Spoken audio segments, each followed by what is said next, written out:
97.7 QLZ, establishing connection. Live from Sonic Boom. Sonic Boom 2016. We are here backstage in the press tent with Brian Head Welch of the band Korn. Always a pleasure to see you, my man. And the Serenity of Suffering coming out here at the end of the month. You guys ready for this? I think so, but I just got here, so I'm trying to do a radio voice. But does it sound like a radio voice? This sounds like a radio voice. Ladies and gentlemen, are you ready for the event tonight? Well, a couple of the guys in the band are getting a little older, so we called it the Serenity of Cellulite. I love it.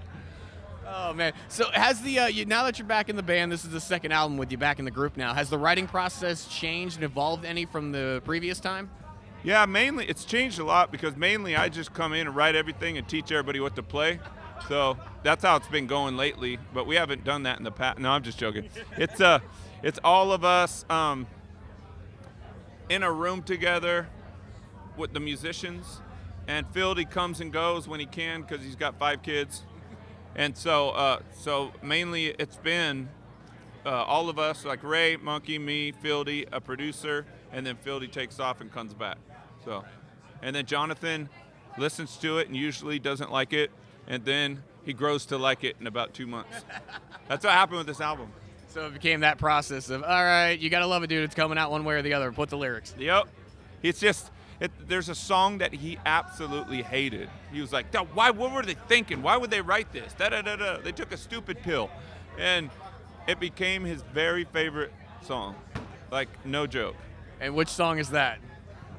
Or can you not speak of this? Please Come For Me.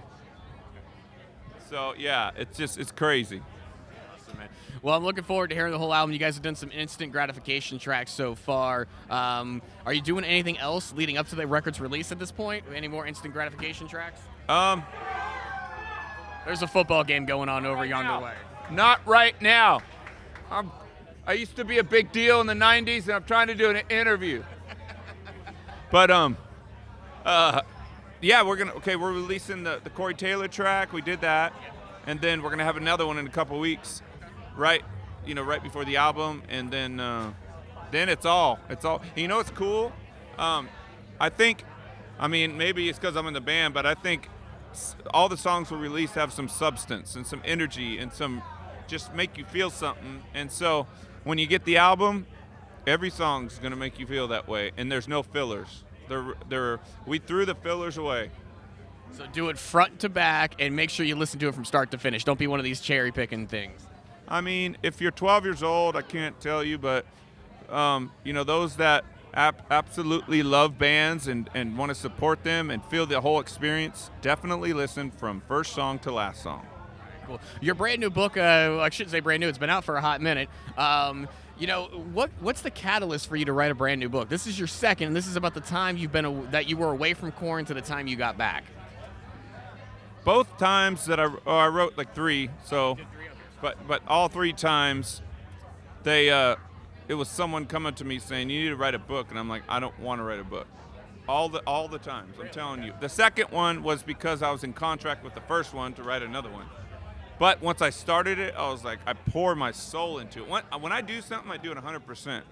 Whether it's good stuff or bad stuff, but luckily nowadays, thank God, it's good stuff. But so I pour out my soul onto the pages, and I share things some people wouldn't be comfortable sharing because I know that people go through the same thing and they are affected and they're touched positive, in that way. And so, I just look at Christ for my example. He came and he died for all humanity. So I'm like, I could freaking share some painful things. Big deal, right? Share it up. Now, is it true that you do like prayer groups and stuff out on the tour as well? You make stops like that?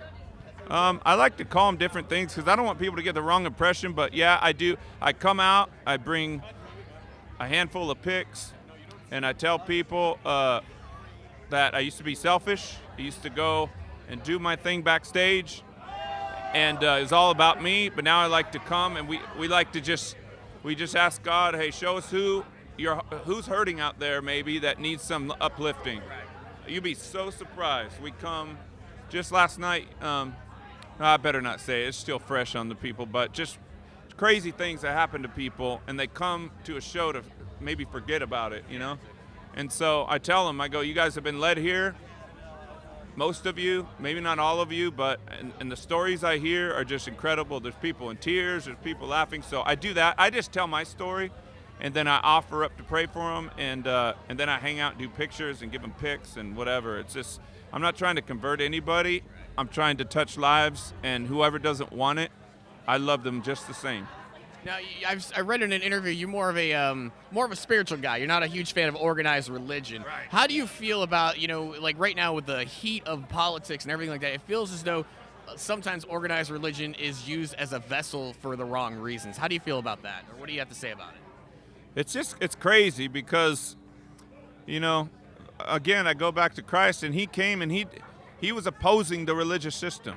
That's why they took him and captured him and nailed him on the cross, because he was coming and saying, that's not relationship, that's religion, da-da-da. And so they killed him, but he laid his life down. And so that's my same thing. And when I see it, you can feel it when it's wrong, when it's religion. And I just, honestly, I do my own thing. I'm comfortable being unique, and I just stay away from stuff that doesn't feel right to me.